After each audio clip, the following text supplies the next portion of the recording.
إيه أفرح صوتي يوم كباب ركلم عنا يا سبعي أنا صدمي ولا وشرنا تيتم تعدي أكنك سينك سيسمى حاجة كبيرة كحسن فرنت يا باي يقولي كونس من اثنين رعاها يا بتون ما أرحبال طبعا كنا ما دوز مي طبعا كنا ما رحت أربعة ثلاثة ثلاثة هي معتي طبعا كنا ما أرحبال كذا ميتينجين حيو كادو تو ساكو سجال ساكو يعني تو الكادو يعني تو أدي أمهمي أكل تو الانترفيو فو حليه الحين يادي قابو يساكو يلي كان عند جبل تروح مديني يبقى جد بشعبي هو أرحب فوهلا سول سينه ils ont décrété le 12 mai comme une journée nationale de la paix.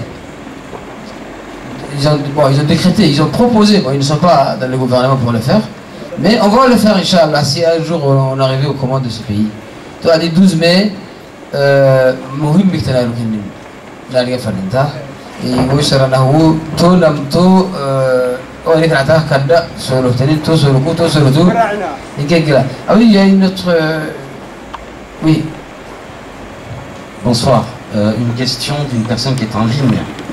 L'accord de paix de mai 2001 a bel et bien été violé. C'est un fait, c'est une certitude. Qu'espérez-vous demain? Pensez-vous qu'il y a encore une chance? Telle est la question d'un jeune homme qui s'appelle Galat Toboy. Voilà.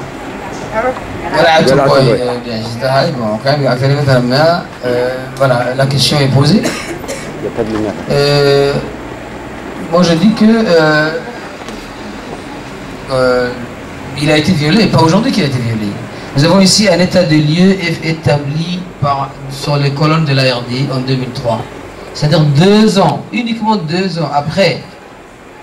Et à quelque part, il y a une question qui n'avez-vous pas l'impression que le gouvernement cherche à pousser l'opposition à la faute? Le gouvernement a signé. Et tout à l'heure, il y a Daoud qui disait il faut avoir les mêmes visions pour signer quelque chose. Bon, ça veut dire que le gouvernement n'a jamais eu une vision de mettre fin aux souffrances et à la guerre civile dans ce pays. Ça me donne l'impression, cette violation, il a tout à fait raison, nous donne l'impression que le gouvernement n'a jamais... Mais, et de là, est-ce que nous, on doit baisser les bras? Est-ce que la communauté nationale, est-ce que les partis politiques, est-ce que les sensibilités, est-ce que l'opinion nationale doit baisser les bras et dire qu'on doit passer à autre chose? Non, on ne peut pas passer à autre chose. C'est vital et comment dirais-je, la mise en application, l'application des accords de paix reste. D'ailleurs, c'était le terme, quand ils ont signé, il y avait un prélude, il y avait une... Voilà, il y avait une... C'était pour mettre fin à une guerre civile, il fallait trouver les causes et remédier à ces causes. C'était ça le sens même de la naissance ou de la signature.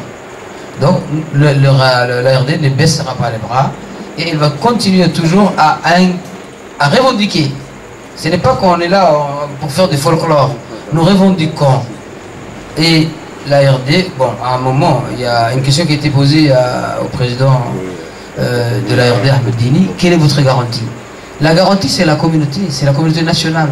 Il faut que les gens, les bénéficiaires de cet accord de paix et de concorde civil de 2001 se mobilisent. Et quand je parle de bénéficiaires, ce n'est pas seulement les gens qui sont au nord, à l'extrême nord, qui ont... Non, c'est la communauté nationale parce que la paix, c'est un facteur essentiel du développement.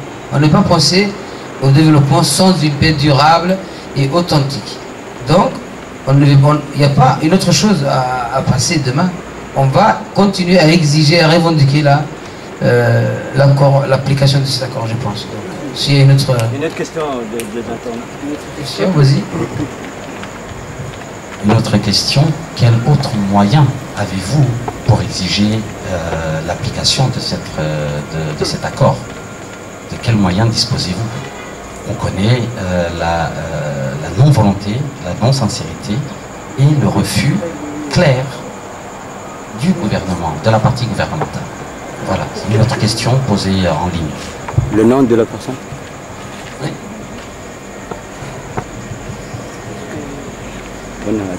Alors, Je vais essayer de répondre un peu à cette question sur une vision que j'ai des accords.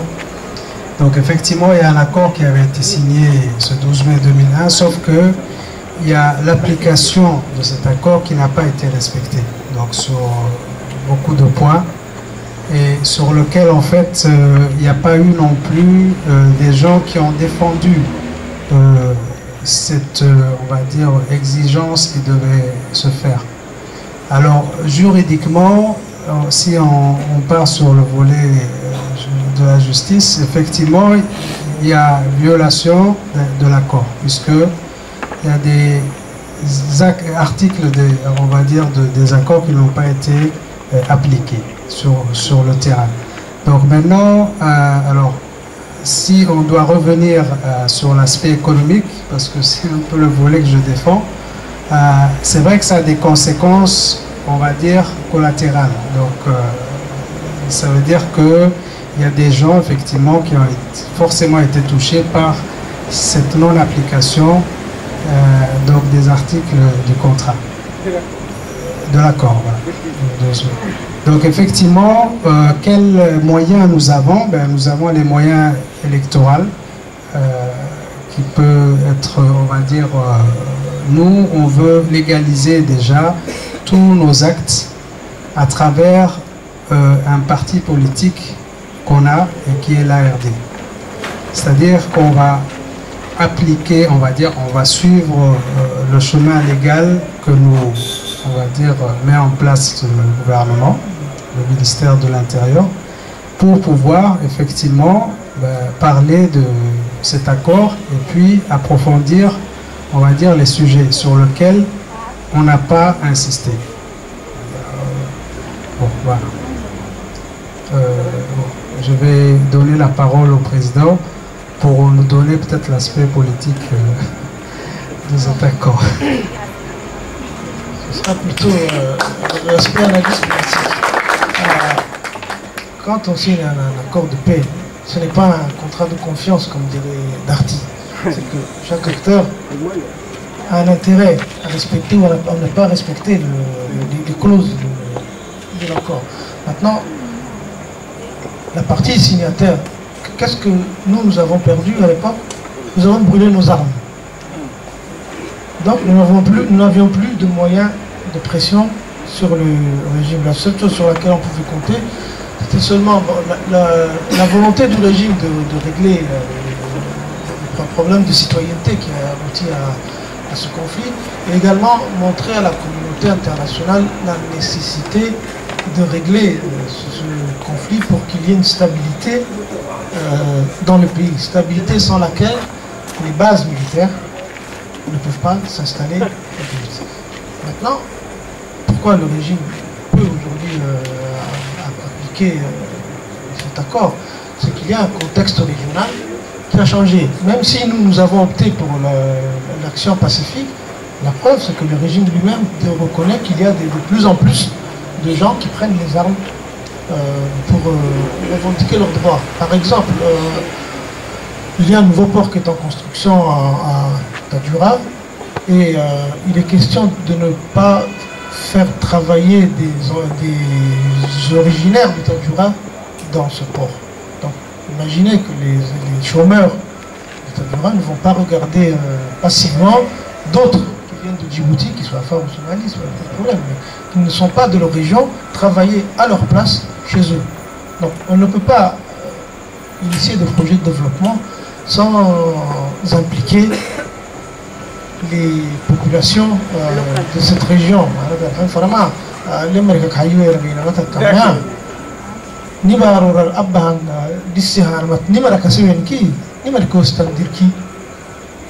كوستيها اللي مثال كونا حيود سنتيمتر هو يمنك كده حديه الشيار يعني جبوتك أكيد مرة باهن هو يعني يقول لك تاني هو حيود دعوته بيني حسب الكنبين أقول له مدير حسب الكنبين هو اللي طلنا هكذا جحد جحيل كلها ليه ما لك كراعي حكي مويتي السلام عليكم.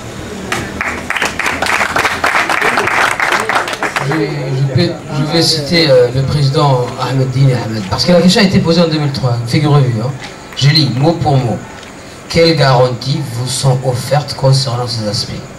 Alors, il a été clair, il n'y a pas de garantie. Nous n'avons pas demandé de garanties parce qu'il n'y en a pas. Voilà.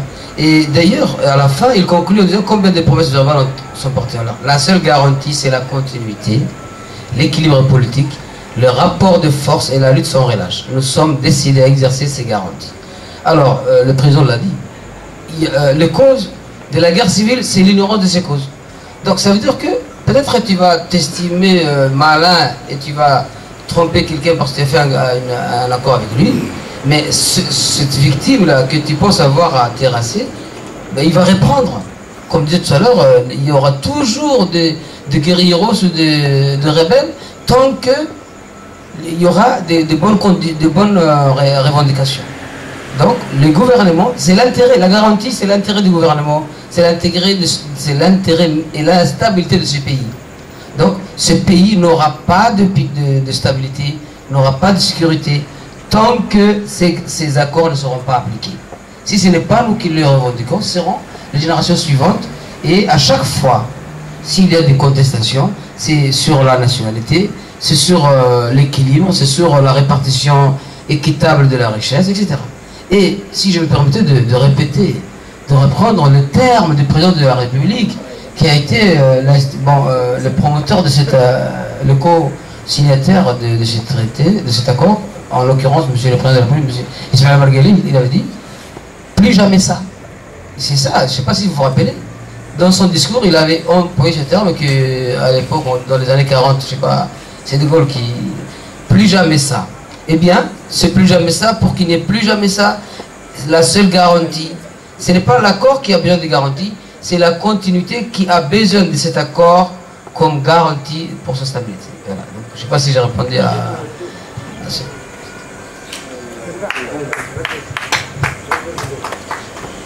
Alors, je voulais un peu revenir sur ce que le président a mentionné concernant donc, les gens effectivement qu'on ramène de l'extérieur pour venir travailler dans les régions du Nord, tout ça, bon, concernant les affaires. En fait, politiquement, il y a un enjeu géopolitique qui va faire que les autres pays limitrophes ont intérêt à ce qu'il n'y ait pas de guerre dans cette région, à cause des projets pharaoniques qu'il y a qui est en développement. Donc maintenant, concernant les autochtones, on va dire, de Tadjoura au Bok, qu'est-ce qui se passe, c'est que les gens, par exemple, bon, les entreprises, tout ça, chinoises et autres qui viennent s'installer là-bas, donc ils ont le même prétexte, c'est-à-dire que les gens n'ont pas de qualification sur place. Donc on est obligé d'aller chercher les gens à Djibouti ou à l'extérieur pour venir travailler chez eux. Effectivement, ce n'est pas faux, parce que j'ai moi-même été confronté à ce problème-là. Par contre, bon, ce que je peux passer comme message aux affaires de cette région, je pense qu'il faut se mettre au travail et puis se dire qu'il faut que je me forme pour pouvoir prendre une place légitime qui est la leur, mais tout en essayant enfin, d'évoluer dans le contexte de la mondialisation où on est confronté.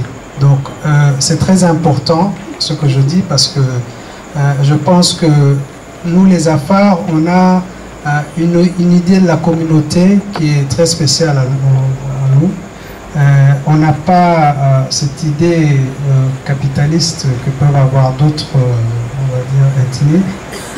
Donc, alors, c'est très important. Il faut que les gens se mettent au travail, se forment et travaillent. En fait, et prennent la place qu'il leur est due, en fait. Hein. Puisque si on parle de décentralisation, c'est qu'on a envie que ces régions se développent.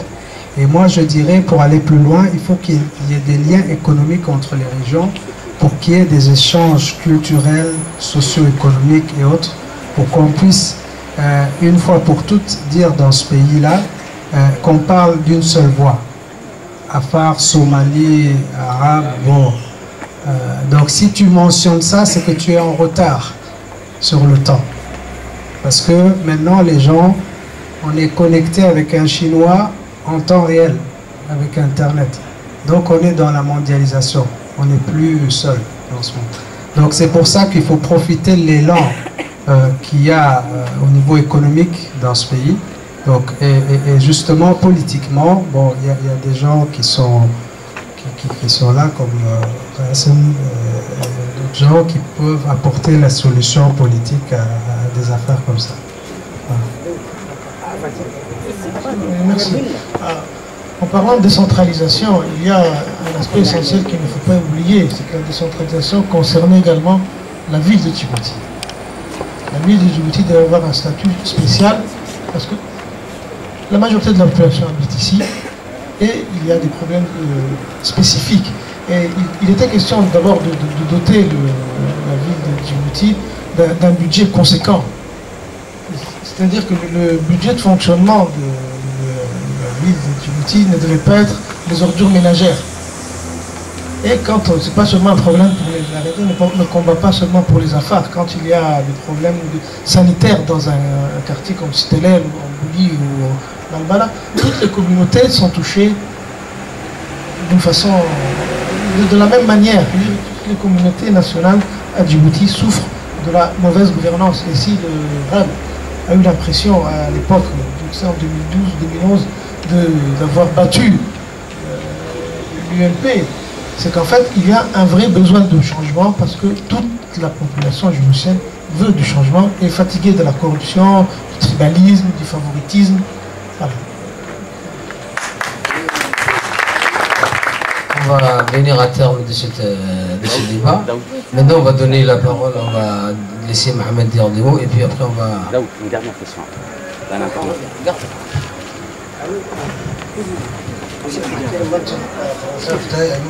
ini afar kiyaabaha wo isa nitom ko tiyasir soroko ahim maha dumak akor debi hangal lokhaye dumak viene abini aw bi'u kisin mahabitunu iya tomboti soalala gahsirare manu nanu o president isa kiyehi giral تقرصان مه دربسين المنحاي ننفس المنح جرا نوقعه يعني وقتك تميتمي وقتنا هي اسم حساكوي لو جرا دور قلب فري ما كو عندنا سلام أفك وانا ينيني دبحين جتل ويتين توعدي جيب دي جبت إسرائيل حالة تجلينه حالة تفرار مت سلام أن قلب فري ما باهني سلام موليني هي الحديثنا انتباهي نما هتوه سر وقرا لوقرا ودري هواي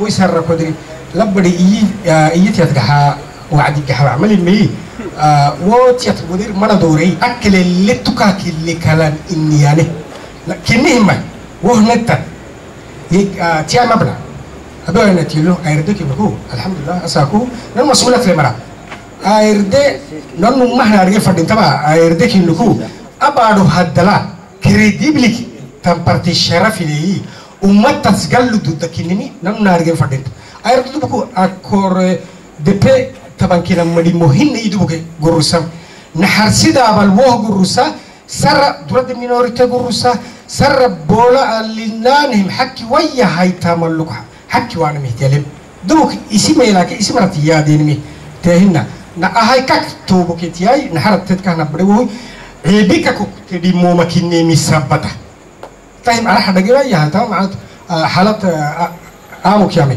و جرسيتو كوي كان إحنا ما بنا أني معفل جروسينو معفل وينمي جبتي كبه جروسينو دفنا للسرور دفنا الوان سولون جروسينو عرض للسرور عرض الوان أفل جروسينو مو مكون مكتيني يمي جبوتي أمانة تنبارو بيه تيارجي إسكالمو جبوتي كاكي سالو كم أمانة تنيه جبوتي أمانة كاتني ما يتارجي حكي وانمو أنا حكي ويان مرحبك سر أمانة تنيه محلتاني لأن ممحتوا نمبر توا هنيك شارع الأوبكاتك كي جرى سلامة جرى هاي سيانا مثلاً توعدي أنا الحين فرما نلوك بولا تنكي تقوى تم قال لي haye hinna lumahna nu silam idini nekeki na harakato kadu gede hintan harsala ya gurini gamadala ayirdik suhultihi ya maran harak